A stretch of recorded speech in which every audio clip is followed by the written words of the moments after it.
लहानपणापासून आपल्याला आपले मोठे लोक, घरातले किंवा आजूबाजूचे मोठे लोक, सगळे लोक काय बोलत आले?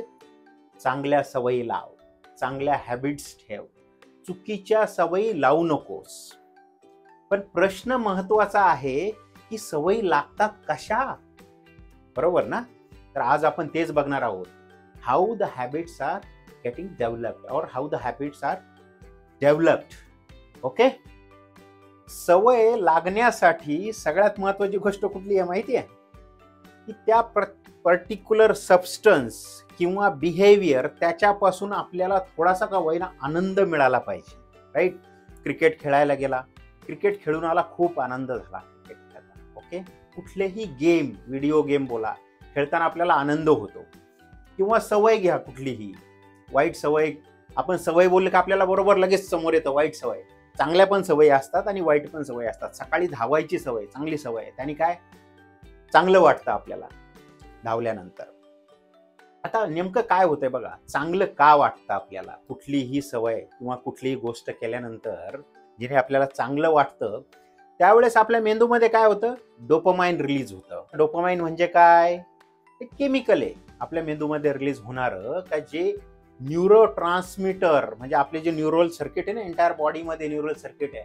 ओके. ते आपल्याला टोचलेलं किंवा हे जे जे आपले मेसेजिंग सिस्टीम आहे त्याला न्यूरॉन सिस्टीम म्हणतात. त्या मेसेजिंग सिस्टीमला हे काय देतं? केमिकल आहे. ते प्लेजरचं केमिकल आहे, म्हणजे त्याने आनंद वाटतो ते केमिकल रिलीज झाल्यानंतर. ओके. म्हणजे आपल्याला बरं वाटतं. कुठलीही गोष्ट केल्यानंतर बरं वाटणं गरजेचं आहे. बरं वाटल्यानंतर मग काय होतं? आपण पहिल्यांदा ती गोष्ट करतो, बरं वाटतं.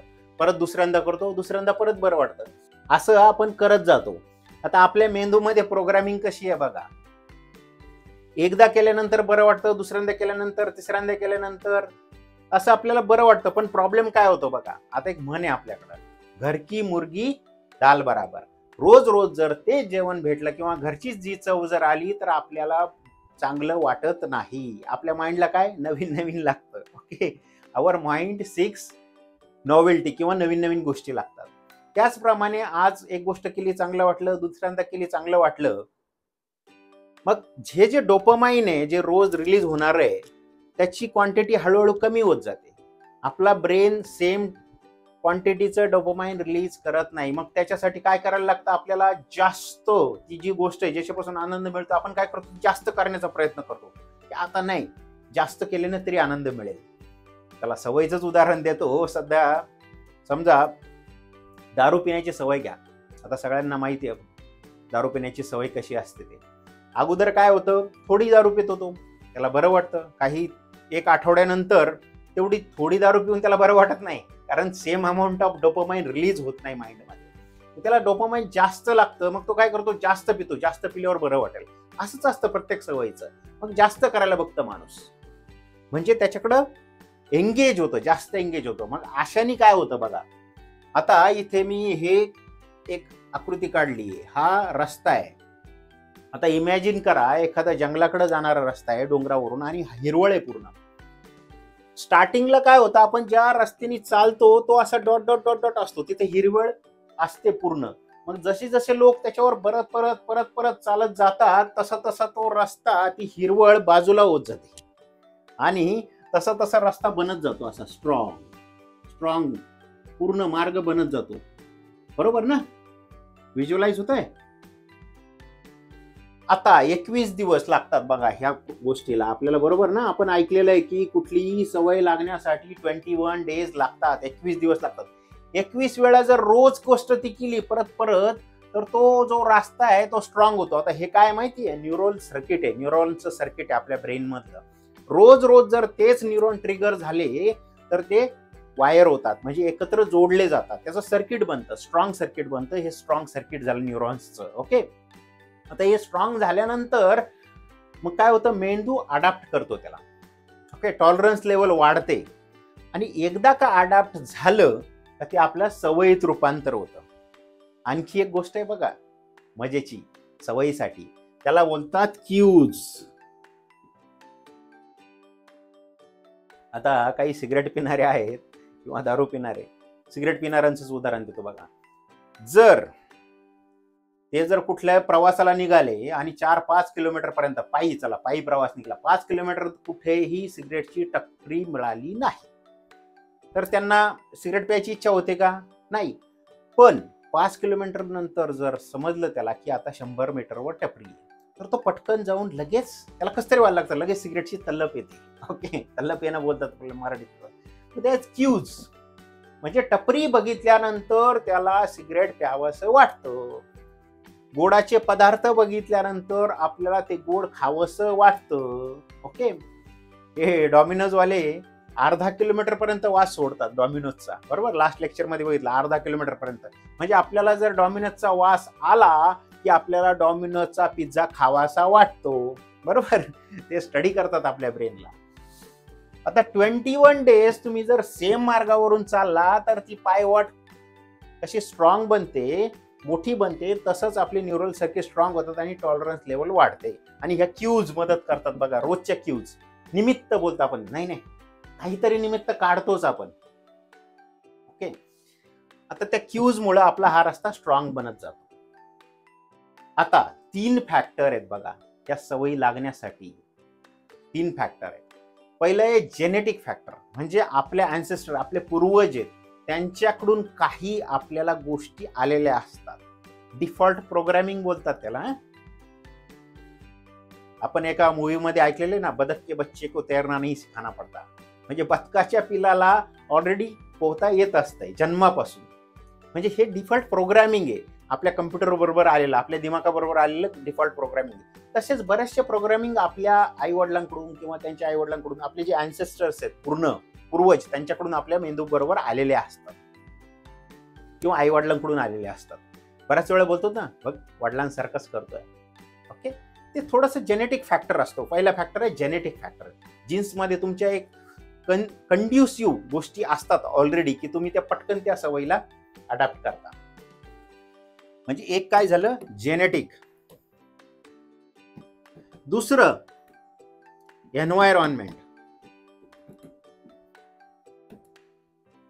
आजूबाजूच्या आपल्या ज्या गोष्टी आहेत त्या, ओके, त्या गोष्टी आपल्यावर खूप परिणाम करतात. आजूबाजूला जर भरपूर दारूची दुकानं असतील, आता जस्ट उदाहरण दिलं तुम्हाला मी टपरीचं, तर त्या क्यूज तयार करतात. त्याच्यामुळे आपल्याला लगेच वाटतं नाही प्यावी. किंवा आपले फॅमिलीमध्ये जर कोणाला सवय असतील तर आपल्याला त्या सवयी लागण्याची जास्त शक्यता असते.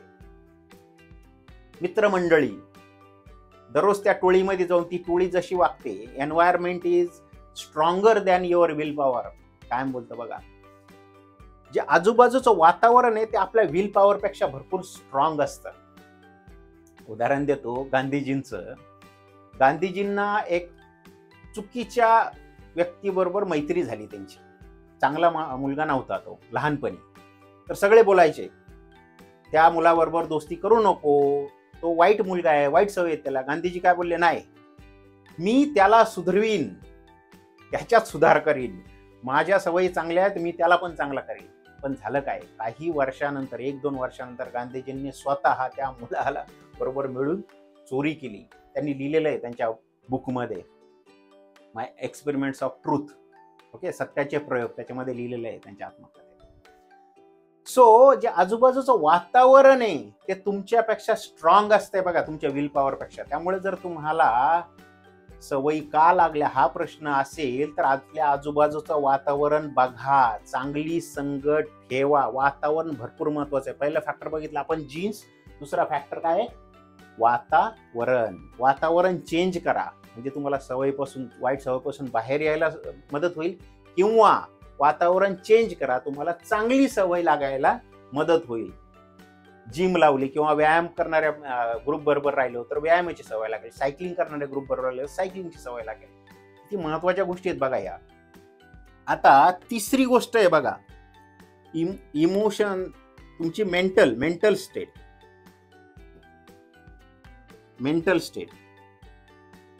तुमची मानसिकता, म्हणजे तुमची सायकोलॉजिकल स्टेट काय आहे. तिसरी गोष्ट आहे, जर तुम्ही डिप्रेशन मध्ये असाल, स्ट्रेस मध्ये असाल, तर स्ट्रेस घालवण्यासाठी आपण काय करतो, काहीतरी पाहिजे आपल्याला स्ट्रेस घालवण्यासाठी. लोक ॲडिक्शन होतं, खाण्याचं ॲडिक्शन होतं. खातात, खाल्ल्यानंतर बरं वाटलं. म्हणजे कुठली तरी गोष्ट पाहिजे की ज्याने बरं वाटेल. जर स्ट्रेस असेल आपल्या ह्याच्यामध्ये किंवा डिप्रेशन असेल तर. किंवा मग सिगरेट प्यायला जातो. अरे भरपूर स्ट्रेस आहे, चाललो मी सिगरेट प्यायला. किंवा दारू पण पितात, भरपूर स्ट्रेस आहे, भरपूर हे. सो तिसरी गोष्ट काय, मेंटल स्थिती कशी आहे तुमची, मानसिक स्थिती कशी आहे. जर स्ट्रेसमध्ये असेल, याच्यामध्ये असेल तर तुम्हाला सवय लागण्याची जास्त शक्यता असते. वाईट सवय खास करून मेंटल स्थितीवरून.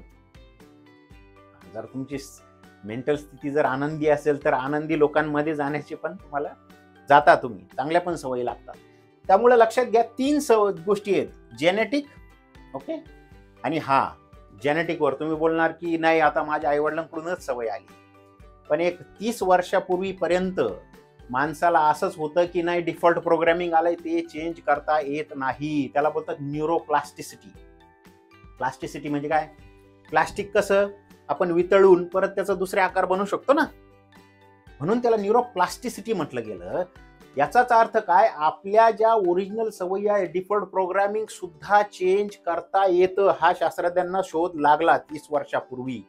त्याच्यानंतर असं मानलं जातं की आपलं ब्रेन हे न्यूरोप्लास्टिक आहे.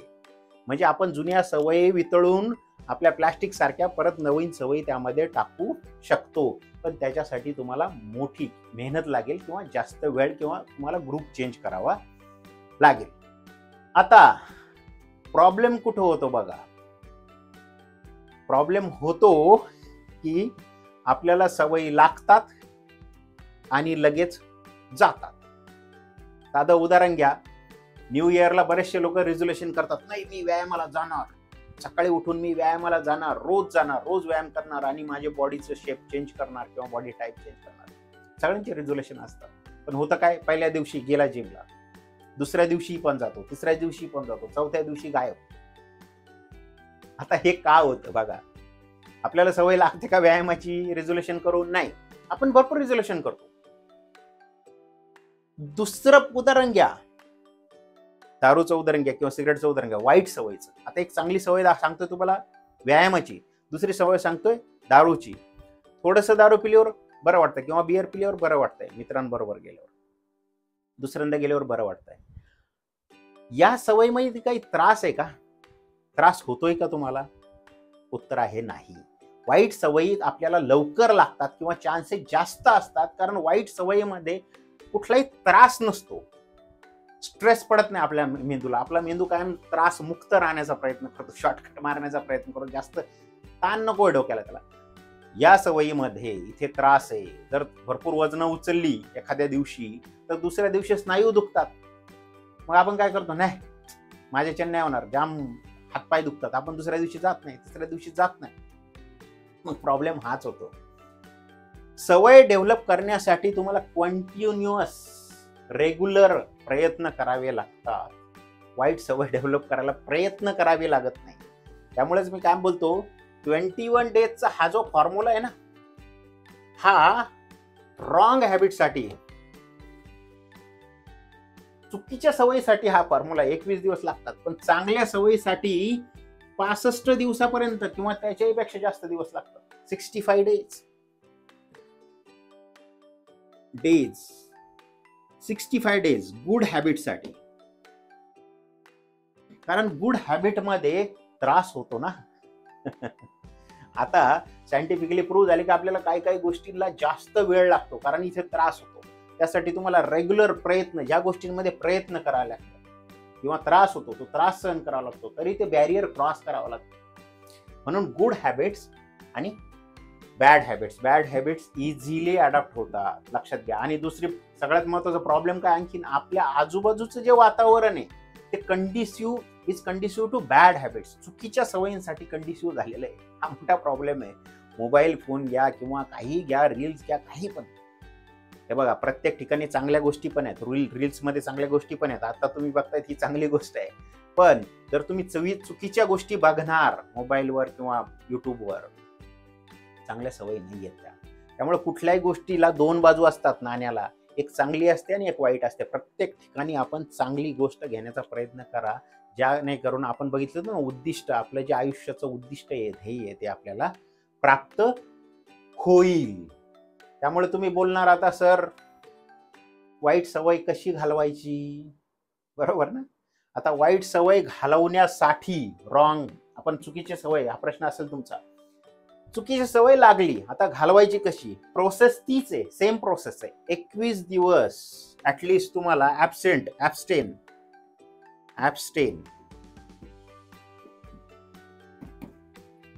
21 दिवस त्याला अवॉइड करावं लागेल. 21 दिवस त्याच्यापासून दूर राहायला लागेल. 21 दिवस दूर राहिले. पण कधी कधी होतं, ह्या क्यूज खेळ करतात बघा, क्यूज. ओके, प्रलोभन, छोट्या छोट्या गोष्टी आपल्याला खेळ करतात. सिगरेट पिणार असेल, टपरी दिसली लगेच कसं तरी व्हायला लागतं त्याला. ओके, तर ह्या क्यूज अवॉइड करा. जाऊ नका त्या मार्गानेच जाऊ नका, त्या गोष्टीकडे जाऊच नका. क्यूज आलीच नाही पाहिजे. आली तरी हे जे आहे ना कॉन्शियस माइंड, आपले जे फ्रंटल लोब, ते आपल्या सवयी चांगलं आणि वाईटचं ठरवतं. ते स्ट्रॉंग ठेवा, आपलं माइंड स्ट्रॉंग ठेवा आणि जा, निश्चय करा. पितामह भीष्मासारखा निश्चय करा. ओके, भीष्म प्रतिज्ञा करा की नाहीच मी करणारच नाही. दररोज सकाळी उठल्यानंतर लिहा, जसं मी गोलचं सांगितलं तसं लिहा की मी ही सवय, आज मी सिगरेट पिणार नाही, असं सकाळी लिहा. सकाळी तुम्हाला जर आलं तर ते माइंडमध्ये राहतं. जसं गॅरेथिन सारखं रोज रोज रोज आपल्यावर बंबार्डमेंट करता, तसं टॉप ऑफ द माइंड असेल आपल्या रोज, जोपर्यंत सवय, वाईट सवय आपण घालवत नाही तोपर्यंत, तर त्याची तुम्हाला मदत होईल. मग जो रस्ता दाखवला ना तुम्हाला मी, जो स्ट्रॉंग होत गेला, हिरवळीचा रस्ता, आपण जर जे उदाहरण घेतलं होतं, तो रस्ता हळूहळू ती हिरवळ, उलटी प्रक्रिया तयार होईल. ती हिरवळ काय होईल हळूहळू, इथे ही हिरवळ काय होईल हळूहळू कॉन्कर करील. हे जे विदाऊट हिरवळीचं जागा आहे त्याला कॉन्कर करेल. हळूहळू हिरवळ त्याच्यावर येत राहील आणि पूर्ण हिरवळ होऊन जाईल. ओके, उलटी प्रोसेस होईल. सवय जशी लागली त्याच्या विरुद्ध प्रोसेस होईल. हे झालं वाईट सवयी कशा घालायच्या. आणि हा लक्षात ठेवा, वाईट सवय पूर्णपणे घालवण्यासाठी कमी टाइम नाही लागत, 2 वर्ष लागतात. 2 years, 2 वर्ष. 2 वर्ष जर कुठल्या गोष्टीची आपल्याला क्यूज आली नाही, कुठली गोष्ट केली नाही, तर नंतर मग आपलं मन आपल्याकडे येत नाही. किती क्यूज आल्या, टपरी जरी दिसली तर त्याला वाटत नाही काय सिगरेट घ्यायची गरज नाही वाटत. तेवढं लक्षात ठेवा, 2 वर्षाचा कठोर परिश्रम आहे. जर वाईट सवय चांगली जडलेली असेल तर त्याच्यापासून दूर करण्यासाठी. हे लक्षात ठेवा, 2 वर्ष. 2 वर्षानंतर मे बी आपण जर एखादी व्यक्तीला भेटलेलो असं 2 वर्षानंतर त्याचं नाव सुद्धा आठवणार नाही आपल्याला. हे असं प्रोग्रामिंग आहे ऍक्च्युली माइंडचं आपल्या, लक्षात घ्या. तसंच आता उलट जायचं ना आपल्याला, चांगली सवय लावायची. तुम्ही बोलणार चांगली सवय कशी लावणार, तर रेग्युलर 21 डेज, काय मी 65 डेज सांगितलं कारण त्रास होतो. 65 डेज जा. नंतर काय होतं, बरेच जण विचारतात नाही मला चांगली सवय लागली होती, मी केलं, 1 वर्षभर केलं. अरे पण झालं काय, नंतर काय झालं? वर्षभर व्यायाम केला मी, मला चांगली सवय डेव्हलप झाली, पण नंतर ती सवय गायब झाली. मग तुम्ही विचारणार असं का होतं सांगतो तुम्हाला. एक तर त्याच्यात व्यत्यय जास्त नको. 1 दिवस दांडी मारली ओके, 2 दिवस दांडी मारली ओके, त्याच्यापेक्षा जास्त दांडी मारू नका. जर व्यायामाची सवय असेल किंवा एखादी सवय असेल तर मारूच नका जास्त दांडी. जास्त दांडी जर मारली किंवा ऍब्सेंट राहिलो तर हळूहळू काय होतं, मग आपल्याला प्रलोभन येतात दुसरी जी सवय किंवा आळस तयार होतो, आळस वरती डोकं काढतो. जास्त वेळ गॅप देऊ नका कुठल्याही चांगल्या सवयीमध्ये. कुठपर्यंत, हे 2 वर्षाचं लक्षात ठेवा. 2 वर्ष जर तुम्ही कंटिन्युअस केले तर तुमच्या ते रक्तात जाते. ते इम्प्रिंट तयार होतात डीएनए मध्ये. मागच्या लेक्चरमध्ये बघितलं पण, इम्प्रिंट होतात डीएनए मध्ये, काय मेमरीज जातात की 2 वर्ष लागतात ते प्रॉपर मेमरीज व्हायला अशा, किंवा न्यूरल सर्किट तयार होतात ऍक्च्युली. सो लक्षात ठेवा, गॅप देऊ नका. आणि जरी प्रॉब्लेम झाला तरी आपलं वातावरण चेक करा. वातावरणामुळे भरपूर गोष्टी होतात. एन्व्हायरमेंट, आपण 3 गोष्टी बघितल्या ना, जेनेटिक, एन्व्हायरमेंट आणि mental condition, health, psychological condition. So वातावरण चेक करा, आपलं वातावरण बदललंय का. आपलं जर वातावरण बदललं, चुकीच्या सवयीच्या आजूबाजूला आलं तर चुकीच्या सवयी लागतात. ओके, सो सवयी चांगल्या ठेवा, वाईट सवयीपासून दूर राहा, आणि किती 2 वर्ष दूर राहा. ओके, आणि अशा रीतीने चांगल्या सवयी जर लागल्या तर आपल्या आयुष्यात पण चांगल्या गोष्टीच घडतील बघा. धन्यवाद.